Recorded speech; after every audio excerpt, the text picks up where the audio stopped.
Hello students, welcome to all of you in my YouTube channel. In this video, we will discuss about a new topic according to your syllabus, that is about the new public administration, means नया लोक प्रशासन. New public administration का जो concept है वो 1960s में evolve हुआ था against the traditional concept of public administration. यानी कि नया लोक प्रशासन जो है वो 1960s के दौर में उभरना स्टार्ट हुआ. जो हमारा पुराने वाला पब्लिक एडमिनिस्ट्रेशन था उसके अगेंस्ट. एक्चुअली जो पुराना पब्लिक एडमिनिस्ट्रेशन था वो मच एम्फेसिस जो था, मतलब कि ज़्यादा जो जोर दे रहा था वो mainly effectiveness, procedures, principles and efficiency, इन चीज़ों के ऊपर उसका ज़्यादा मतलब एम्फेसिस था. तो प्रिंसिपल्स मींस कि जैसे हमने पढ़ा principle of hierarchy, span of control, तो ये कुछ टाइप के प्रिंसिपल्स थे. Procedures in the sense you can से पोस्ट को एक टर्म थी, प्लानिंग, ऑर्गेनाइजेशन, स्टाफिंग. तो पुराना वाला एडमिनिस्ट्रेशन था वो इन चीज़ों के ऊपर ध्यान देता था. Effectiveness, efficiency in the sense कि वो इकोनॉमिक एफिशिएंसी को प्रूव करते थे कि मींस लेस रिसोर्सेज का यूज़ करके मैक्सिमम पीपल्स को बेनिफिट देना. And effectiveness in the sense कि जो आप पॉलिसीज इम्प्लीमेंट कर रहे हो उसकी आउटपुट्स क्या हैं, आउटपुट पे ध्यान देते थे ना कि आउटकम के ऊपर. आउटपुट एंड आउटकम में सिंपल डिफरेंस क्या है मैं आपको आपके ही एरिया से लिंक करके बताता हूँ. आप एजुकेशन की एग्जांपल ले लीजिए. Suppose you did your graduation and acquired degree.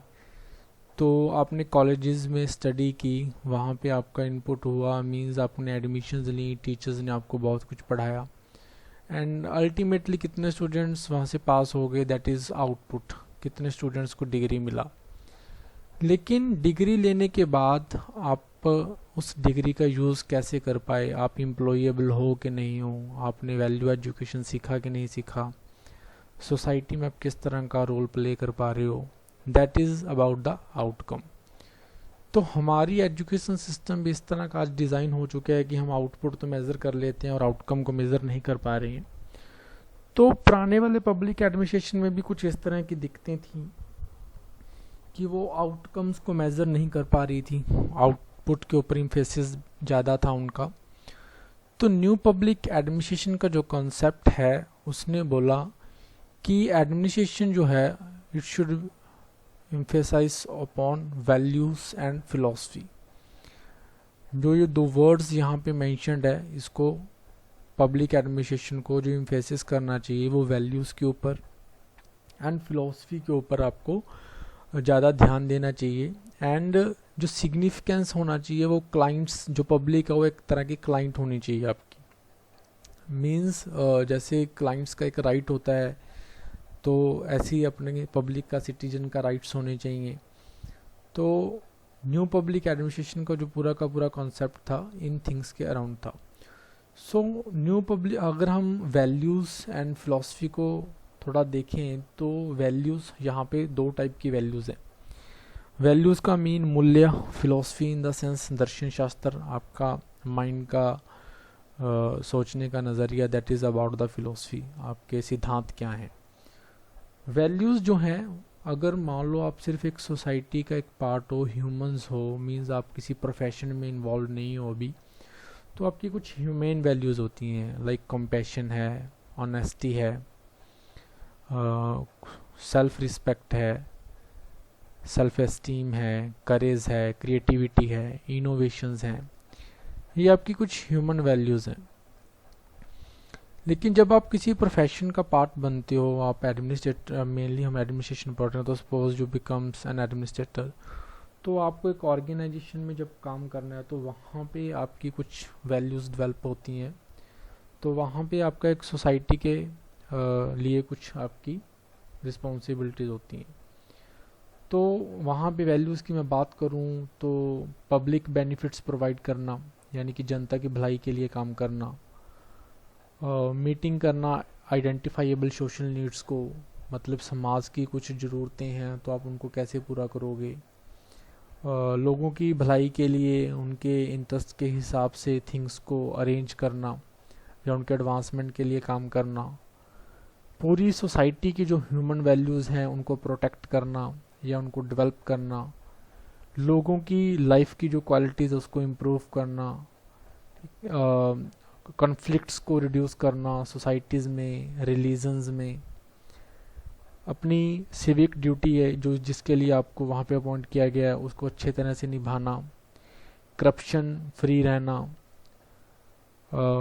या फिर आपको रेड नहीं करना है, पब्लिक रिस्पॉन्सिबिलिटी, अकाउंटेबिलिटी, ऑनेस्ट होना, रिस्पॉन्सिव होना, मतलब जो लोगों का डिमांड है उसके हिसाब से एडमिनिस्ट्रेशन आप कर रहे हो कि नहीं कर रहे हो, वर्चुअस होना। तो बहुत सारी वैल्यूज़ हैं।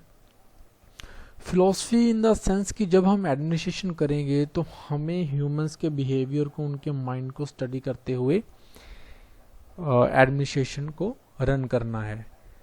तो पुराने वाले पब्लिक एडमिनिस्ट्रेशन में वैल्यूज़ और फिलॉसफी को एम्फेसिस नहीं किया गया था, एम्फेसाइज नहीं किया गया था। वहाँ पे मूल्यों की या फिर ह्यूमन बिहेवियर्स, दर्शन शास्त्र की इम्पोर्टेंस नहीं थी। वहाँ पे एम्फेसिस जो था वो आपका मेनली प्रोसीजर्स एंड प्रिंसिपल्स पे था। कौन से प्रिंसिपल्स हैं? Like principles of hierarchy, span of control, वो हम पहले स्टडी कर चुके हैं। सो यू कैन से कि एनपीए जो है वो एक एडमिनिस्ट्रेटर को या फिर एक हमारा जो, अगर हम इसको सब्जेक्ट की तरह पढ़ें या फिर पब्लिक एडमिनिस्ट्रेशन को, वो सोसाइटी से लिंक करता है, आपके समाज से लिंक करता है। आप ठीक है एडमिनिस्ट्रेटर बन चुके हो लेकिन you are not a separate part, you are the part of the large society. आपको सोसाइटी की वैल्यूज़ को रिस्पेक्ट करना चाहिए। तो हम पहले पढ़ भी चुके हैं कि पब्लिक एडमिनिस्ट्रेशन जो है वो इंटरडिसिप्लिनरी सब्जेक्ट्स है। उसका लिंक जो है वो सोशियोलॉजी के साथ भी है, हिस्ट्री के साथ भी है, इस तरह का हमने कुछ पढ़ा था। तो मेनली हम यहाँ पे जो टारगेट करेंगे वो करेंगे link of the public administration with the society, because जो सोसाइटी है वहाँ पे वैल्यू का जो कॉन्सेप्ट है बहुत बड़ा कॉन्सेप्ट है। अगर मैं वैल्यू को डिफाइन करूँ तो एक ऑथर थे, उन्होंने वैल्यू को अपनी लैंग्वेज में डिफाइन किया है। आप उस डेफिनेशन को मेंशन कर सकते हो। हॉकिंसन ऑथर थे, उन्होंने बोला a value is a concept of the desirable with a motivating force.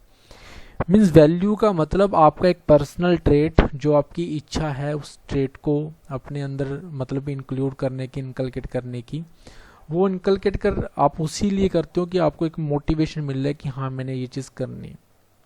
Like आप ऑनेस्ट हो, तो जो ऑनेस्ट है वो आपने अपने अंदर इनकलकेट किया है, या आप अपनी मर्जी से इनकलकेट कर सकते हो, या फिर ये इंटरनल भी हो सकता है और एक्सटर्नल भी हो सकता है। लेकिन ऑनेस्टी मेनली जो होती है वो इंटरनल होती है, ठीक है, इंट्रिंसिक वैल्यू है आपका, और इसके पीछे आपका कोई मोटिवेटिंग फैक्टर रहा होगा कि हाँ मैंने ऑनेस्ट ही रहना है। तो वैल्यू मीन्स ऐसी थिंग जो आपके बिहेवियर को मतलब क्या करती है, डिफाइन करती है कि आप किस तरह का आपका नेचर है, किस तरह का आपका बिहेवियर है। सभी वैल्यूज़ मिलके आपके बिहेवियर को डिफाइन करेंगी। आप ऑनेस्ट हो, आप एथिकल हो, आप मीन्स क्रिएटिव हो, करेजियस हो, ठीक है। तो कहने का मतलब ये है कि वैल्यूज़ जो हैं किसी पर्सन के बिहेवियर को डिफाइन करती हैं। अगर हम एनपीए के जेनेसिस के रीज़न देखें तो जो ये न्यू पब्लिक एडमिनिस्ट्रेशन है इसका जो इवोल्यूशन हुआ वो अमेरिका में हुआ, बिकॉज जो ट्रेडिशनल एडमिनिस्ट्रेशन था वो फेल्ड हो चुका था। अमेरिकन सोसाइटी की जो डिमांड्स थी उनको फुलफ़िल करने में। तो अमेरिकन सोसाइटी में एक्चुअली वहाँ पे क्या हो गया कि एडमिनिस्ट्रेशन में डिसरप्शंस आई, उनका जो एडमिनिस्ट्रेशन है वो ब्रेक डाउन कर चुका था। सोसाइटी की जो नीड्स थी उस टाइम पे वो फुलफ़िल नहीं हो पा रही थी। डाउट्स लोगों में, उनको एंजाइटी क्या थी, उनके अंदर डर क्या था, फियर क्या था, कि उस टाइम जो दौर चल रहा था, आपको याद होगा कि 1945 का जो टाइम था, वो that is about the disasters things in the history like the world war two happen. तो वहाँ पे दौड़ चल रही थी टू सुपर पावर्स में, that is America and in Russia, that was called USSR. Bombs बनाने की दौड़ लगी हुई थी, न्यूक्लियर बॉम्ब्स बना रहे थे एक दूसरे के ऊपर, मतलब कि वो ख़त्म कर देना चाहते थे देशों को। तो लड़ाई का माहौल था।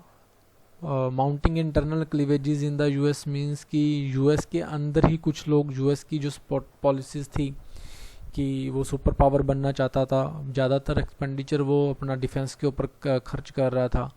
तो क्लीवेजेस ये थी कि यूएस की पॉलिसी होनी क्या चाहिए, वो उसको अपने पीपल्स को बेसिक नीड्स प्रोवाइड करवानी चाहिए, डेवलपमेंट की तरफ ध्यान देना चाहिए, या फिर फालतू के ऐसे युद्ध में उलझे रहना चाहिए, वॉर्स में उसको खर्चा करना चाहिए। इस तरह की इंटरनल क्लीवेजेस यूएस में थी। वॉर इन द वियतनाम, आपको वियतनाम का प्रॉपर याद नहीं रहना, मतलब कि याद नहीं करना कि वियतनाम में क्या होता। आप ये बोल सकते हो कि ड्यूरिंग वॉर, जब वॉर होता है तो ह्यूमंस की डिस्प्लेसमेंट होती है, ह्यूमंस की लाइफ लॉस होती है, बहुत सारे लोग बेघर हो जाते हैं, ठीक है। तो वुमेंस एट्रोसिटीज़ बहुत होती हैं, बच्चों के साथ गलत होता है।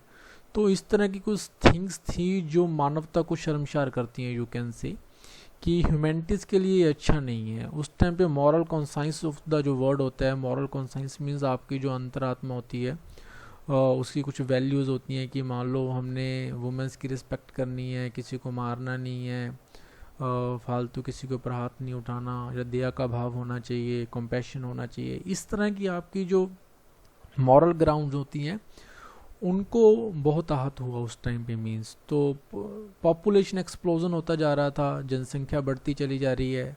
जनसंख्या की डिमांड्स को पूरा करने के लिए बेसिक डिमांड्स लाइक रोटी कपड़ा मकान, स्पेस चाहिए आपको, प्रॉपर डेवलपमेंट के लिए आपको रिसोर्सेज चाहिए, उनको पालने के लिए फूड चाहिए। तो गवर्नमेंट्स को इस तरफ ज़्यादा ध्यान देना चाहिए और पॉपुलेशन कंट्रोल के मेजर्स करने चाहिए, लेकिन गवर्नमेंट वॉर में उलझी हुई है।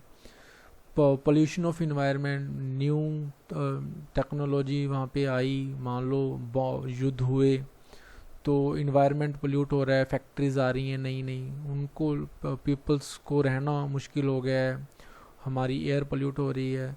गवर्नमेंट का इन चीज़ों की तरफ कोई ध्यान नहीं था। तो अमेरिकन सोसाइटी में क्या हो गया कि लोग गवर्नमेंट के अगेंस्ट हो गए। देन सोशल कॉन्फ्लिक्ट्स इंक्रीज हुए। Social conflicts in the sense कि समाज में जो लोग हैं, जैसे मान लो रेशियल कॉन्फ्लिक्ट्स होते हैं। रेशियल इन द सेंस कि रंग का भेदभाव होता है। जो economic origin in the sense कि कुछ लोग बहुत ज़्यादा गरीब होते चले जा रहे हैं, कुछ लोग बहुत ज़्यादा अमीर होते चले जा रहे हैं। गवर्नमेंट की पॉलिसीज़ इस तरह से बनी हुई हैं। लोगों के अंदर एंजाइटीज़ हैं, डर है, भय है, फियर है कि उनका फ्यूचर क्या होगा, क्या बनेगा उनके साथ। तो इस तरह की सिचुएशन में वहाँ की जो यंगर जनरेशन थी, intellectuals in the sense you can से कि जो लोग पढ़े लिखे थे, यंगर जनरेशन जो स्टडी कर रहे थे, वो रेस्टलेस हो चुके थे। मींस वो भी गवर्नमेंट के खिलाफ हो चुके थे कि ये हो क्या रहा है, हमारा एडमिनिस्ट्रेशन अच्छे से रन नहीं कर रहा, हमारी पॉलिसीज अच्छी नहीं है। तो वो सोच रहे थे कि जिस हिसाब से हमारा ट्रेडिशनल एडमिनिस्ट्रेशन चल रहा है, it's not good for us. So government, उनको लगा कि गवर्नमेंट उनकी जो डिमांड्स हैं, उनकी जो नीड्स हैं, उनको अच्छे तरह से रिस्पॉन्ड नहीं कर पा रही है। So this led to the genesis of a new movement. तो वहाँ पे लोगों ने एक मूवमेंट स्टार्ट किया। तो जो एक्चुअली जब उस मूवमेंट का क्लाइमैक्स हुआ तो उसने एक नया नेम आपको दिया, that is the new public administration. तो न्यू पब्लिक एडमिनिस्ट्रेशन का अगर मैं प्रॉपर मीनिंग की बात करूं तो NPA gives new philosophy to the discipline of public administration. It emphasis upon the human being oriented and value based approach of the public administration.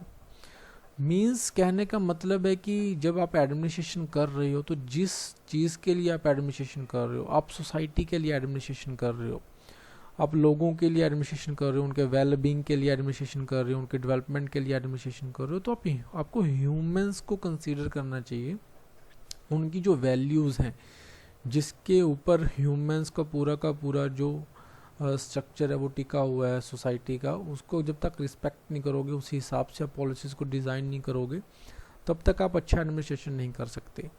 And it should be value based approach. Value based approach in the sense, अब मैं आपको एक case study की बात करूँगा, वो हम थोड़ा बाद में करेंगे. वैल्यूज़ मैं आपको बता चुका कि एक नॉर्मल वैल्यूज़ होती हैं जब आप सोसाइटी का पार्ट हो एज अ ह्यूमन, आप किसी पोस्ट पे नहीं हो, जस्ट आप एक आम इंसान की तरह हो. वैल्यूज़ तब भी आप पे इनकलकेट हो सकती हैं. और जब एक आप किसी प्रोफेशन का पार्ट बन जाते हो तो वहाँ पे भी कुछ पर्टिकुलर वैल्यूज़ होती हैं. तो उन वैल्यूज़ के हिसाब से आपको एडमिनिस्ट्रेशन करना चाहिए. या फिर ये वैल्यूज़ जो हैं वो मतलब कि चलो मैं यहाँ पे केस स्टडी का एक पार्ट ले लेता हूँ तो आप अच्छे से समझ जाओगे. एक्चुअली जो इस तरह के टॉपिक्स हैं वो हमारा सिविल सर्विसेज के लिए भी इम्पॉर्टेंट है. सिविल सर्विसेज में एक पेपर होता है GS4 करके, मेंस का पार्ट है. वहाँ पे टॉपिक नंबर GS4 का 5 और 6 यू कैन से कि values of the public servants करके एक टॉपिक है. तो वहाँ पे भी ऐसे टॉपिक्स की इम्पोर्टेंस है. What are the meaning of values, ethics, morals. तो आपको अच्छी तरह से क्लियर होने चाहिए टॉपिक्स. तो value based approach in the sense मैं आपको भी दिखाता हूँ कि वैल्यू बेस्ड अप्रोच क्या होता है.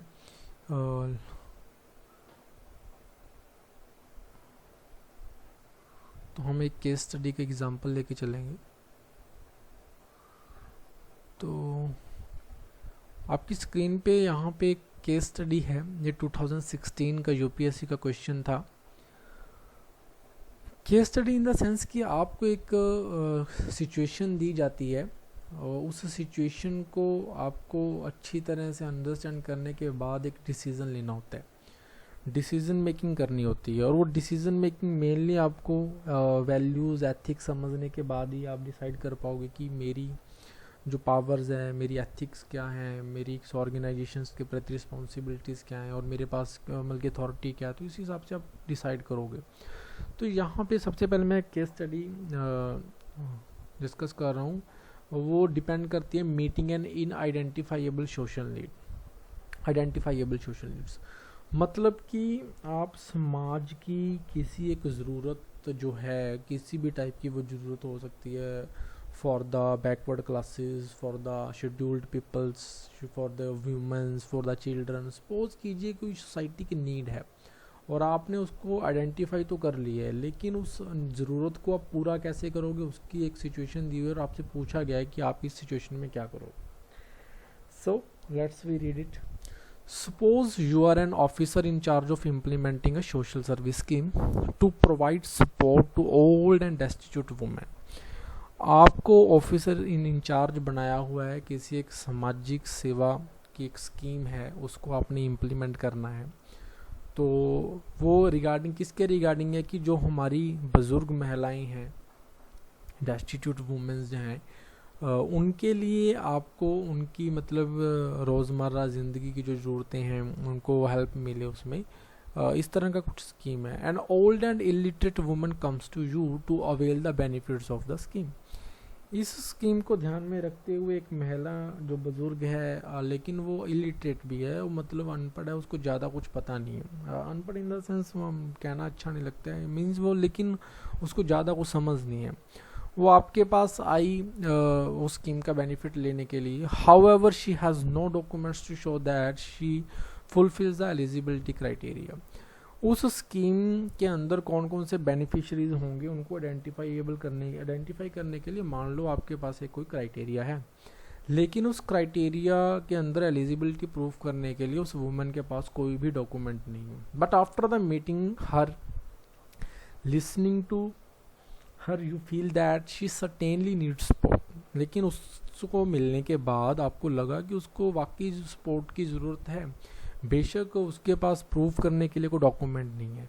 Your inquiries also show that she is really destitute and living in a pitiable condition. सिर्फ आपके मतलब कि सोचने से ही ऐसा नहीं है कि आपको लगा कि हाँ उसको ज़रूरत है और आपने मन बना लिया मतलब उसकी मदद करने का. आपने इंक्वायरी भी किया कि वाकई उस वुमेन को ज़रूरत है हेल्प की, और इंक्वायरी में भी यही आपको मतलब कि मिला कि यस उस वुमेन को हमें हेल्प करनी चाहिए, लेकिन you are in the dilemma as to what to do. Dilemma in the sense कि आप द्वंद्व सिचुएशन में हो कि करें तो करें क्या। Putting her under the scheme without document would clearly be violation of the rules. अगर आप उस वुमेन को हेल्प करते हो विदाउट डॉक्यूमेंट चेक किए हुए तो ये आपकी रूल्स की वायोलेशन हो जाएगी। मतलब जिस पोस्ट पे आप बैठे हो वहाँ पे आपको काम करने के लिए कुछ रूल्स एंड रेगुलेशंस हैं, तो उस रूल्स का जो वायोलेशन हो जाएगा। But denying her the support would be cruel and inhuman. लेकिन अगर आप उसको सपोर्ट नहीं देते सिर्फ यही सोच के कि मेरी ड्यूटी जो है वो स्कीम्स इम्प्लीमेंट करना लेकिन डॉक्यूमेंट्स चेक करने के बाद, तो ये तो हो गया आपका एक प्रॉपर ऑर्गेनाइजेशन वाला बिहेवियर, मतलब एक एडमिनिस्ट्रेटर एक ब्यूरोक्रेट वाला बिहेवियर। लेकिन आपके अंदर कुछ भावनाएं आ जाएं कि बुजुर्ग महिला है, मुझे मदद करनी चाहिए, तो फिर ये आती हैं आपकी वैल्यूज़ कि ह्यूमन वैल्यू, एक नॉर्मल कंपैशन, मतलब हम बोल सकते हो कि आपको एक नीडी पीपल की मदद करनी है। अल्टीमेटली जो ये वैल्यू है हमारे इंडियन एडमिनिस्ट्रेशन में, इंडियन एडमिनिस्ट्रेटिव सर्विस हम इसीलिए बोलते हैं कि आपको सर्विस करना है। जो लोग ज़रूरतमंद हैं उनको ही तो आपको सर्विसेज प्रोवाइड करनी है। तो फिर अगर इन पीपल्स को सिर्फ एक डॉक्यूमेंट की वजह से आप ज़रूरतें उनकी पूरी नहीं कर पा रहे हो या उनको मदद नहीं कर पा रहे हो, तो फिर वो स्कीम्स मतलब गलत हैं, तो उनका क्राइटेरिया गलत है। लेकिन आप एक पर्टिकुलर केस के लिए ऐसे नहीं डिसाइड कर सकते कि हमें क्राइटेरिया चेंज कर देना चाहिए। लेकिन अपने आपके अंदर ये गिल्ट फीलिंग आ रही है कि ये क्रूअल हो जाएगा, इनह्यूमन हो जाएगा। तो कहने का मतलब ये है कि अगर आप यहाँ पे डिनाई कर देते हो कि कुछ भी हो जाए मुझे तो रूल्स के अकॉर्डिंग चलना है, तो मीन्स आप वैल्यूज़ को कंसीडर नहीं कर रहे। This is the value free approach, means आपने कुछ वैल्यू नहीं माना, आपको ह्यूमन कंसर्न नहीं है, आपने उस स्कीम को इम्प्लीमेंट करने के लिए एक क्राइटेरिया बनाया हुआ है, आपको उससे कोई लेना देना नहीं है, आपके अंदर ह्यूमन फीलिंग्स नहीं है। आप बस अपना एक ऑर्गेनाइजेशन का वर्क कर रहे हो, डॉक्यूमेंट्स चेक करने हैं, जिसका एलिजिबिलिटी क्राइटेरिया आ रहा है उसको बस स्कीम दे देनी। तो एडमिनिस्ट्रेशन में जी आपकी वैल्यू फ्री अप्रोच हो सकती है, लेकिन इंडियन एडमिनिस्ट्रेशन इस तरह से रन नहीं करता। तो यहाँ पे मैं केस स्टडी का आंसर डिस्कस नहीं कर रहा हूँ, मैं सिर्फ आपको समझाने की कोशिश कर रहा था। यहाँ पे आपको ये बताना है कि इसको रिजॉल्व करने का क्या कोई रैशनल वे है, क्या कोई ऐसा बेस्ट मेथड है कि आप इस डिलेमा को रिजॉल्व कर सको। डिलेमा इन द सेंस कि आपकी एक जो रूल्स एंड रेगुलेशंस के साथ काम करना, जिसको हम ऑब्जेक्टिविटी बोलते हैं, वो हम फिर कभी डिस्कस करेंगे, लेकिन आप इतना समझ लीजिए कि आपको रूल्स एंड रेगुलेशन के साथ काम करना है। दूसरी तरफ आपकी कुछ वैल्यूज़ हैं, ह्यूमन वैल्यूज़, तो दोनों में से आप किसको चूज़ करोगे, और अगर चूज़ करोगे तो फिर उसके रीजंस बताने पड़ेंगे आपको। तो so this is the case of the you can से कि वैल्यू और वैल्यू फ्री सोसाइटी हमारे इंडियन एडमिनिस्ट्रेशन में वो किस तरह से अप्रोच करता है वो हम आगे देखेंगे। तो न्यू पब्लिक एडमिनिस्ट्रेशन ये बोल रहा था कि जो सोसाइटी में एडमिनिस्ट्रेशन होना चाहिए वो वैल्यू बेस्ड होना चाहिए, वैल्यू फ्री नहीं होना चाहिए। So it emphasises the principle of social equity. तो वैल्यू बेस्ड अप्रोच करने का मतलब ये है कि आप जब वैल्यू बेस्ड एडमिनिस्ट्रेशन करोगे तो आप समाज के उन लोगों की मदद करोगे जो बहुत ही पिछड़े हुए हैं या जिनको वाकई में नीड है। तो अगर आप उनकी मदद करते हो तो आप उन लोगों के बराबर लाने में उनकी मदद कर रहे हो, यानी कि जो पहले से समाज में क्या है, समृद्ध हैं, यानी कि उनके पास अच्छी लाइफ कंडीशंस है। तो आप सोशल इक्विटी क्रिएट करने की कोशिश कर रहे हो, समाज में समानताएं लाने की कोशिश कर रहे हो। So value based approach and फिर पब्लिक एडमिनिस्ट्रेशन का जो इम्फेसिस होना चाहिए वो सोशल इक्विटी के ऊपर होना चाहिए। ये हमारा न्यू पब्लिक एडमिनिस्ट्रेशन का कॉन्सेप्ट था। अगर मैं इसको सम अप करूं अकॉर्डिंग टू फ्रेडरिक्सन एक ऑथर हैं, उन्होंने एनपीए के बारे में क्या कहा, वो बोलते हैं कि it should be less descriptive more perspective. Descriptive in the sense होता है कि आपने किसी चीज़ को करने के लिए एक पूरा का पूरा एक फ्रेमवर्क तैयार कर दिया, यानी कि आपने डिस्क्राइब कर दिया पूरा कि ये ही होना चाहिए और ऐसा ही होगा। उसमें आप फ्लेक्सिबिलिटी नहीं रख रहे हो, चेंज नहीं कर रहे हो। पर्सपेक्टिव का मतलब ये होता है कि आप सभी चीज़ों को सिर्फ प्रेजेंट वैल्यूज़ को ध्यान में रखते हुए डिसाइड नहीं करोगे, आप उसमें कुछ फ्लेक्सिबल पॉइंट्स रखोगे कि भविष्य में ये चीज़ें हो सकती हैं, वो हमें आज नहीं पता है कि क्या क्या हो सकता है, तो आप एक रिजिड फ्रेमवर्क अपने एडमिनिस्ट्रेशन का नहीं बनाओगे। लाइक हमने केस स्टडी किया, तो वहाँ पे अगर ऐसा कोई केस आ रहा है तो क्या एक एडमिनिस्ट्रेटर के पास इतनी पावर होनी चाहिए कि वो ऐसे कुछ डिसीजंस ले सके जो स्कीम में फिट नहीं बैठ रही हैं, लेकिन जो अल्टीमेटली उस स्कीम का एम है कि ओल्ड एंड डेस्टिट्यूट वुमेन्स को सर्व करना है, और आप वाकई में ही अगर डिसीजन लोगे तो वो सर्व कर पाओगे।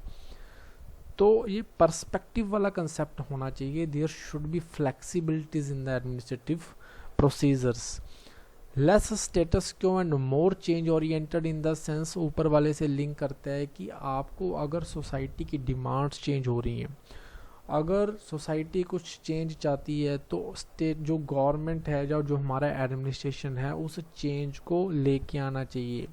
इनोवेशंस वहाँ पे होनी चाहिए, क्रिएटिविटी होनी चाहिए, इम्प्लीमेंट करने का साहस होना चाहिए, बेशक ही उसमें कितनी मुश्किलें हों। Less institutions more client oriented in the sense कि आपको सिर्फ अपनी ऑर्गेनाइजेशन प्रिंसिपल्स प्रोसीजर्स नहीं देखने, आपको ये देखना है कि मैं अपनी ऑर्गेनाइजेशंस को अपने क्लाइंट्स के लिए कैसे अडाप्टेबल बना सकता हूँ। क्लाइंट्स की डिमांड के हिसाब से आपको अपनी ऑर्गेनाइजेशन को चेंज करना है, ना कि आपको क्लाइंट्स को बोल देना है कि हमारा तो बस यही है जी, हम यही कर सकते हैं, आप उस तरह से अडॉप्ट कर लो। Less neutral more value oriented, ये टॉपिक एक्चुअली मैं वही केस स्टडी की बात कर रहा हूँ। Less neutral, neutral in the sense होता है कि आप ह्यूमन वैल्यूज को कंसीडर नहीं कर रहे। आप इसको प्रॉपर वैल्यू फ्री भी बोल सकते हो, लेकिन वैल्यू फ्री कहना यहाँ पे अच्छा नहीं होगा। न्यूट्रल इन द सेंस कि वैल्यूज तो आप कंसीडर कर रहे हैं, लेकिन आप न्यूट्रल हो। न्यूट्रल इन द सेंस कि सभी सोसाइटी की जो वैल्यूज़ हैं वो आपने इक्वलाइज कर रखी हैं, ये नहीं कि आप में बिल्कुल वैल्यूज़ नहीं है। तो न्यूट्रल होने की बजाय आपको more and more value oriented होना चाहिए, आपको वैल्यूज़ को इनकलकेट करना चाहिए प्रॉपर एक सोसाइटी के हिसाब से। नो लेस साइंटिफिक, सब कुछ करने के बाद सबसे एंड पॉइंट जो है, आप जो भी करो उसके पीछे एक लॉजिक, एक रीजनिंग तो होना ही चाहिए। मीन्स ये नहीं है कि आप रैंडमली तरीके से कुछ भी कर रहे हो, there should be a science. Means जैसे मैंने केस स्टडी में बोला कि अगर आप रैशनल डिसीजन ले सकते हो तो give it reason for this, so there should be a science, और साइंस के बिहाफ पे आप अपने आप को जस्टिफाई भी कर सकोगे।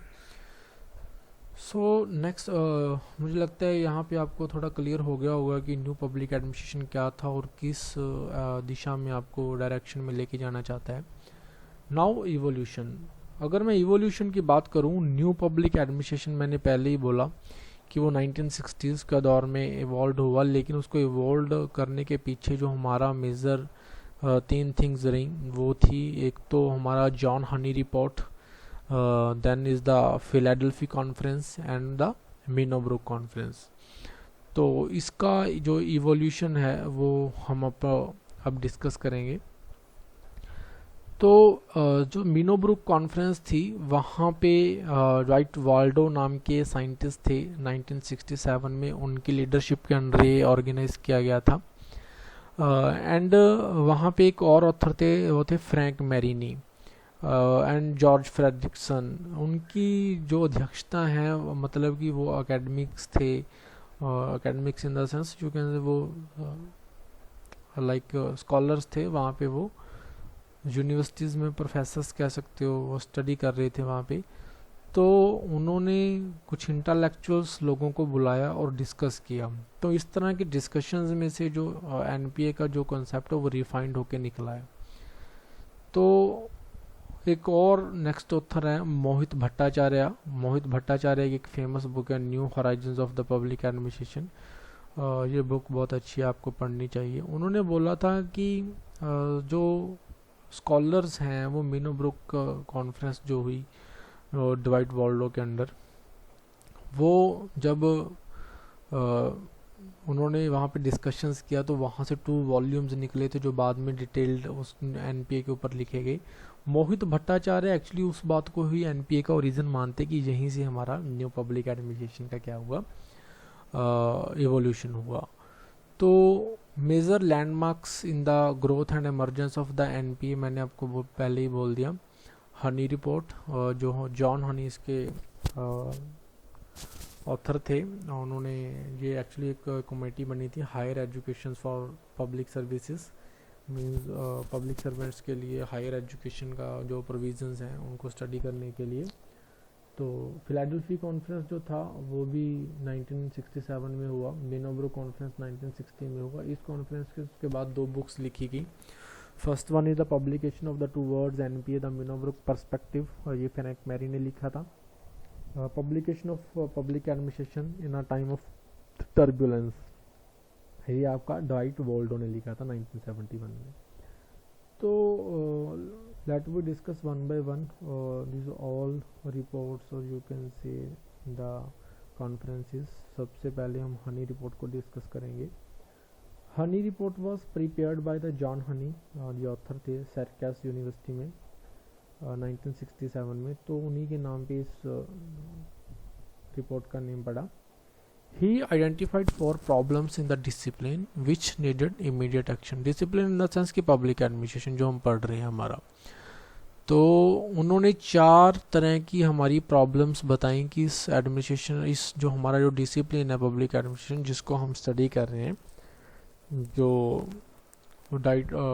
वुड्रो विल्सन ने डिकोटोमी क्रिएट किया था, पब्लिक एडमिनिस्ट्रेशन को अलग सब्जेक्ट बनाने की कोशिश की थी, वो एक डिसिप्लिन जो है उसमें प्रॉब्लम है। प्रॉब्लम पहली क्या है कि जब हम इस डिसिप्लिन के बारे में कुछ रिसर्च करना चाहते हैं या स्टडी करना चाहते हैं, तो इसको पुश करने के लिए हमारे पास फंड्स की कमी है। सेकंड, उन्होंने बताया कि जो पब्लिक एडमिनिस्ट्रेशन है उसका स्टेटस क्या है, क्या ये साइंस है, क्या हम इसके कॉन्सेप्ट्स को एक्सपेरिमेंट करके प्रूव कर सकते हैं, या फिर ये एक प्रोफेशन है, जितना हम इसको करेंगे क्रिएटिविटी इनोवेशन लेके आएंगे उतना ये अपने आप में रिफाइन करता चला जाएगा। तो ये अनसर्टेनिटी थी, पता ही नहीं था। Institutional shortcoming in the sense कि कोई ऐसे इंस्टीट्यूशंस डेवलप नहीं हो पाई जहाँ पे इनके ऊपर प्रॉपर एक रिसर्च हो सके या फिर एक ऑर्गेनाइजेशन बन सके कि ये एक्चुअली पब्लिक एडमिनिस्ट्रेशन है क्या। लैक ऑफ कम्युनिकेशन है between scholars and the practicing administrators. Scholars universities में आर्टिकल्स लिख रहे हैं, पीएचडीज कर रहे हैं, न्यू न्यू थ्योरीज दे रहे हैं, लेकिन जो हमारे एडमिनिस्ट्रेटर हैं एक्चुअली एडमिनिस्ट्रेशन करते हैं उनके बीच में कोई कम्युनिकेशन ही नहीं है।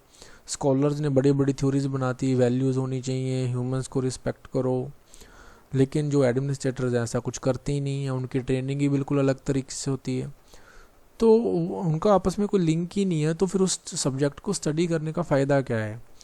तो एक्चुअली जॉन हनी ने कुछ ज़्यादा बड़ी बात नहीं की, लेकिन वो सिंपल सी बातें ये बोल रहा था कि हमारा जो एडमिनिस्ट्रेशन जो है, तो कहने का मतलब वो है कि वो फुलफिल नहीं कर पा रहा बस हमारी नीड्स को। तो यानी कि इसने एक इग्निशन पॉइंट दिया कि हाँ चर्चा होनी चाहिए कि ये वाला पब्लिक एडमिनिस्ट्रेशन तो चेंज करना चाहिए। This report suggested that the scope of the public administration should be broadened and linked with the governmental process. तो मतलब इस रिपोर्ट से ही निकला कि जो हमारे सर्वेंट्स, जो पब्लिक सर्वेंट्स हैं, वो क्या कर रहे हैं, उनको क्या करना चाहिए, उस चीज़ को हमें लिंक करना चाहिए प्रॉपर हमारी सोसाइटी के साथ। जो हमारे स्कॉलर्स हैं उनको स्टडी करने के बाद थ्योरीज दे रहे हैं, तो हमारे एक पूरा जो डिसिप्लिन है जिसको हम पब्लिक एडमिनिस्ट्रेशन बोल रहे हैं, वो प्रॉपर गवर्नमेंट की जो आजकल प्रोसेसेस चल रही हैं उनके साथ लिंक्ड करता होना चाहिए। तो report was also of the view that national commission should be set up on the public service education to exert the broad leadership in the meeting the needs of the government for the educated man power. तो कहने का मतलब ये है कि एक report, एक commission बनना चाहिए जो उसको डिटेल स्टडी करेगा कि हमने अपना एडमिनिस्ट्रेशन रन कैसे करना है। अब substantial program of fellowship should be provided. Fellowship provided मतलब इन द सेंस कि पोस्ट ग्रेजुएट या डॉक्टोरल स्टूडेंट्स के लिए उनको स्कॉलरशिप देनी चाहिए ताकि जो इस फील्ड में वो स्टडी कर सकें। वो पहले ही बोल रहे थे कि फ़ंड्स की कमी है, फ़ंड्स होने चाहिए। एक रिसर्च मतलब कि सब्जेक्ट में करोगे और ये रिसर्च करोगे कि हम इस चीज़ को गवर्नमेंट प्रोसेसेस में एंड पब्लिक्स के जो डिमांड्स हैं उनके लिए हम कैसे यूज़ कर सकते हैं। This report directly not address the crisis of that time but became the basis of the discussions for the wider use of the role of public administration solving and creating the social awareness. तो कहने का मतलब directly इसने कुछ भी ऐसा मतलब कि बड़े लेवल पे चैलेंज नहीं किया, कुछ बड़ा रेवोल्यूशन नहीं लेके आया, लेकिन इसने एक स्टार्टिंग कर दी थी कि यस हमारा पब्लिक एडमिनिस्ट्रेशन का जो प्रोसीजर है वो चेंज होना चाहिए। तो गाइज़ हम यहीं तक करेंगे इस वीडियो में। नेक्स्ट वीडियो में हम अपना नेक्स्ट कॉन्फ्रेंस को डिस्कस करेंगे, द फिलाडेल्फी कॉन्फ्रेंस। इस वीडियो में आपको मेजरली जो ध्यान में रखना है, बार बार चीज़ों को सोचना है, वो है values. What are the values? Human values क्या होती हैं, एडमिनिस्ट्रेटर की वैल्यूज़ क्या होती हैं। और एक जो एडमिनिस्ट्रेटर है अगर वो वैल्यूज़ को कंसीडर करके एडमिनिस्ट्रेशन करे तो वो समाज में सोशल इक्विटीज़ क्रिएट करना चाहता है। क्यों लोग चाहते हैं ये? बिकॉज उन्होंने देखा कि अब हमारा जो एडमिनिस्ट्रेशन है वो काफ़ी सारी प्रॉब्लम्स को सॉल्व नहीं कर पा रहा। अगर मान लीजिए आप इन्वायरमेंट के लिए कंसर्न्ड नहीं हो तो मतलब आपके प्रति, आप में नेचर के प्रति कोई वैल्यूज़ नहीं है। अगर आप नेचर के प्रति वैल्यूज़ नहीं रखोगे, नेचर के साथ आपका कनेक्ट नहीं होगा, तो आप नेचर को पोल्यूट करते चले जाओगे और आप अपने आप को बॉदर भी नहीं करोगे कि हम नेचर को पोल्यूट कर रहे हैं। तो अगर आप बॉदर नहीं करोगे तो पॉलिसी कोई ऐसी नहीं बनेगी जिसमें हमारा एयर के लिए, वाटर के लिए, सेफ्टी के लिए कुछ हम पॉलिसीज़ डिज़ाइन कर सकें। अगर ऐसा नहीं होगा तो इन्वायरमेंट पोल्यूट होता चला जाएगा, लोगों को रहने के लिए अच्छा नहीं रहेगा इन्वायरमेंट, तो कहने वो सस्टेनेबल नहीं होगा, आपकी लाइफ स्पॉइल हो जाएगी। तो कहने का मतलब ये है कि वैल्यूज़ का हमारे एडमिनिस्ट्रेशन में होना ये बहुत ही इम्पोर्टेंट है और न्यू पब्लिक एडमिनिस्ट्रेशन सबसे पहले इसी को डिस्कस करती है। So thank you students, hope so आपको क्लियर हो गया होगा। नेक्स्ट वीडियो में हम फिलाडेल्फी कॉन्फ्रेंस को स्टडी करेंगे। If you like the video, आपको लग रहा है कि हमें ये समझ आ रहा है, so to appreciate me please like and share the videos and please subscribe my channels. Thank you.